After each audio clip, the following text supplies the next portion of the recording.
Hey guys, it's Camden again, back with Generation Z podcast. I really appreciated the positive reaction to my episode yesterday.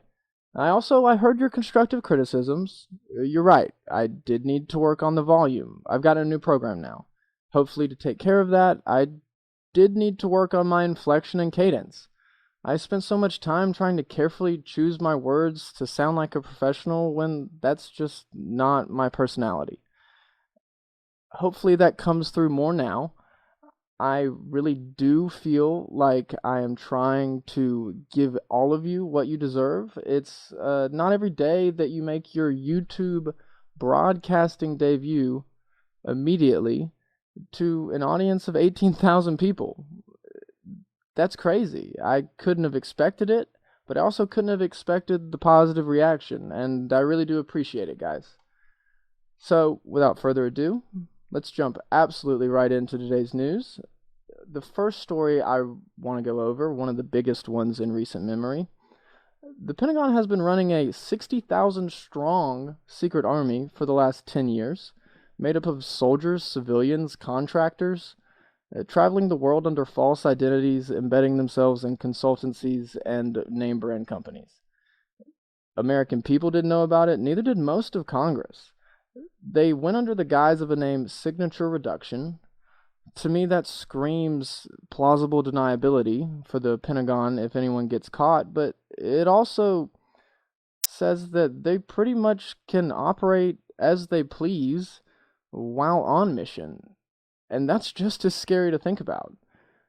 They've had a budget of $900 million, with literally 10 times the size of anything the CIA has. This is a government agency that has never completed an audit. The entire Pentagon, I mean. In the 30 years since Congress has asked all government agencies to complete audits, they've not done one. Now, they've tried 3 times. Each time, the auditors have said, this is impossible. Too much money moving from short-term to long-term to dark projects to classified. We can't complete this. As people complain about their tax dollars going to, welfare, unemployment, literally paying an employment tax, the stupidest thing I've heard of, 45% of the average taxpayer's taxes go to the Pentagon, and their budget's only going up. This is something that everyone should be upset about. Now, these operators would be anywhere from the Middle East, Asia, Africa, even in North America, with wigs, RFID blockers, literally trying to track high-value targets, collect publicly accessible information on the internet, and engage in influence campaigns to manipulate social media. Yeah, that's right. They could be in the comments section here. Scary to think about that this has been purposeful, not only recently, but for 10 years? What leaked this was a man under the name Ryan Fogel in 2013 getting caught by Russia, literally having one of those RFID blockers under an old Nokia phone in his pocket, knives, 2 wigs, identification cards, literally anything he could need to be anyone. Now, even according to this article, this breaks so many statutes of the Geneva Convention. There's zero congressional oversight. These people can do anything. It doesn't make sense how these agencies, the CIA, Department of Defense, how can they get so deluded in their own power? It's like they aren't thinking like humans. I don't know what to make of it. It's out of touch. Now, that's not all the State Department did this week. They also went and blamed the very young, look at this guy. He is the El Salvador's president, Nayib Bukele. I hope I'm pronouncing that right. This guy is wearing a backwards polo hat at a press conference with his hands thrown up, basically screaming, "I swear I'm not corrupt." I mean, if you ask me, this guy looks like one of those people from the article I just read about. He was blamed by the State Department, along with 5 of his very close officials, to be corrupt. Not only in that country, but 6 Honduran lawmakers and 2 Guatemalan legislatures. Norma Torres Tuesday released this list, basically demanding action be taken. Now, if you ask me, it's pretty insensitive and, well, like I just said, out of touch for this government agency that is wrought with its own corruption to be blaming anyone. Very well could just be that they don't like this guy's actual politics and actual agenda that is very opposing of their own, because it's like morally upstanding or something, that they're after him. It also could be the case that these people around him are established lawmakers that have built him up as a young mayor and have taken advantage of him for their own personal gain. It's tough to say why the U.S. is making themselves out to be saints here when they're not at all. In the same day that their own secret army gets leaked. It's just very contradictory and ironic. That's not all that's happening in South America, Central America. Argentina today decided to limit its beef exports for the first time since about 2015 for a couple different reasons. Inflation is skyrocketing, as most of us know, in most areas of things. Literally, Chinese-driven beef buying has made their exports go up so high that a lot of the country isn't eating meat anymore. Argentina was one of the most voracious red meat eaters, having seen their intake reduce steadily amid declining income and diet changes. A prolonged economic slump means annual per capita beef consumption has fallen to 106 pounds or 48 kilograms, the lowest level in data on record, and far less than the 2009 peak, it says here, but I think that means the lowest point of their consumption, 69 kilograms. Literally, they're exporting so much that no one is able to eat it in country. This is a lot like their beef export suspension from 2003-2015, except that suspension led to a massive plunge in cattle numbers and lost the country a huge share on the international market. That doesn't seem to be the problem this time around, as there is such a demand. But you've got to wonder where this game ends. Does it end with synthetic beef? Does it end with farmer protests? They're already starting to pop up. It's rough to know.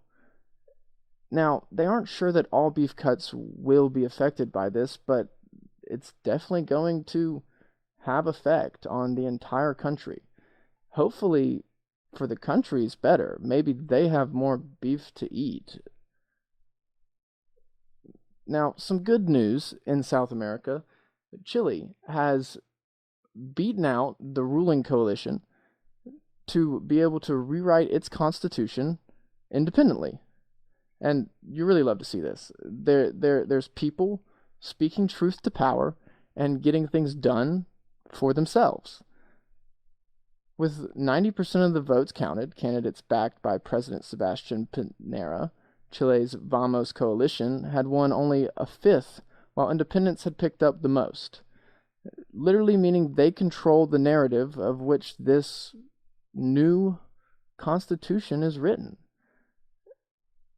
The vote to pick 155 citizens to rewrite the Constitution was born from fierce protests that erupted over inequality and elitism in October 2019.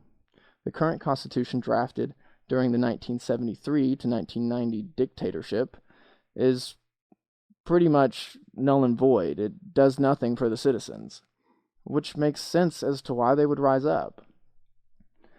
You know, you really want to see this in more than just Chile.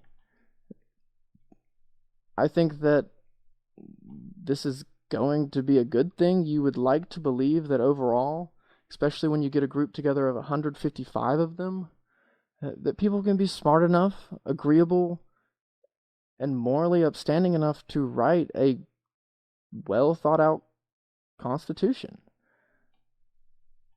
We will be tracking this. I'm very curious as to the actual language of this constitution. They've already said that they want to consider indigenous populations. They want to consider universal social rights.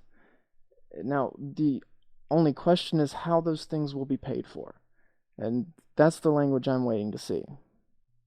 Now, hopping over the pond to the UK, today it was announced that the indicted man James Abori, the former governor of Delta State in Niger, would be giving back $5.8 million. Now, that's a lot less than he stole. It was estimated that it was about $165 million from the oil-rich state. But it is a start, and it is something for the Nigerian people. Now, you would think they would be happy about this. It turns out that they're really not. The UK is dictating how this money is spent, and it's going to be built bridges, not actually given back to any of the people affected by this giant scheme, not to any of the people that need actual aid right now. It's not just Western countries and first world countries. Shit is hitting the fan everywhere.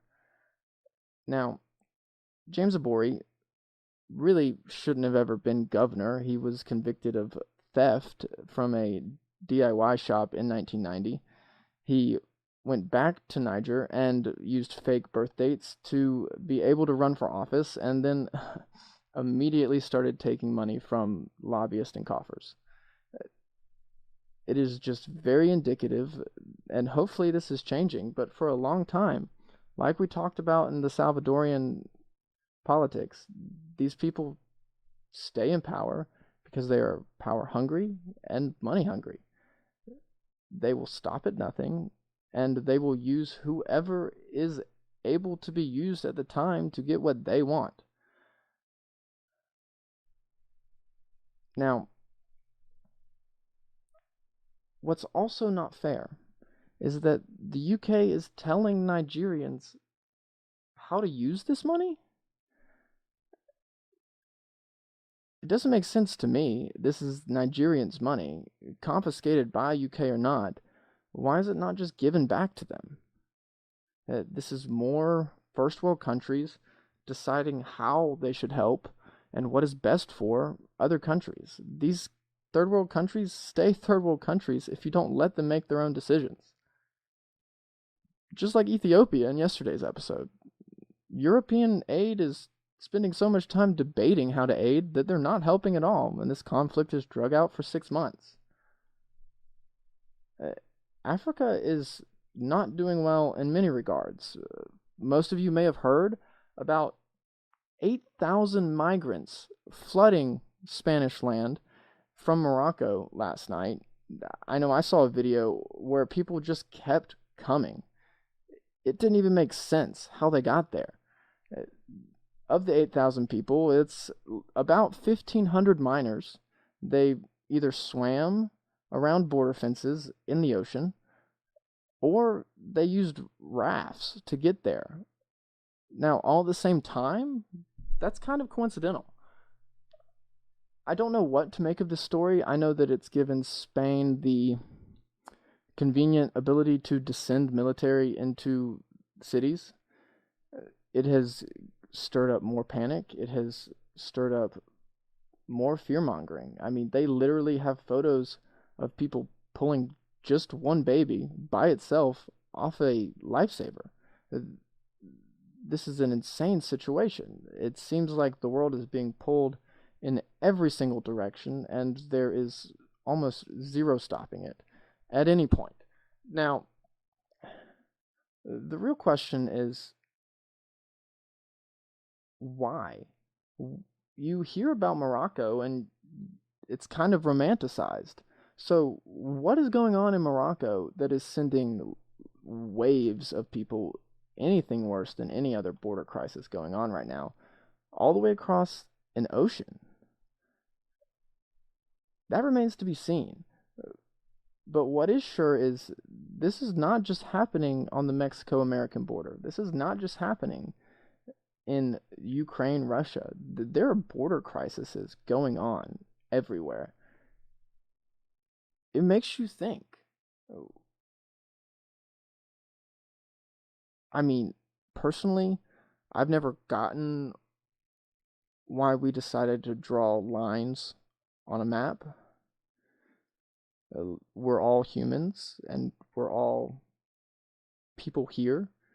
And the only way that we stop having such pointless conflict is if we realize that we're all humans and look outside of the earth, outwardly, and take on the universe as humans.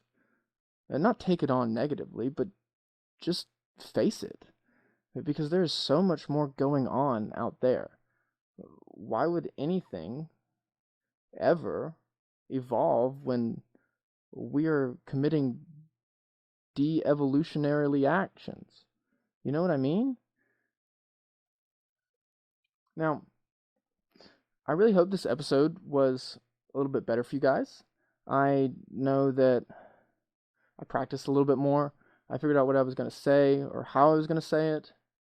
I know that I cut down on the ums and ahs and pauses, but please do let me know how you like it, and I really, really hope that you'll see more of me and keep on enjoying it. Thanks. Y'all have a good night.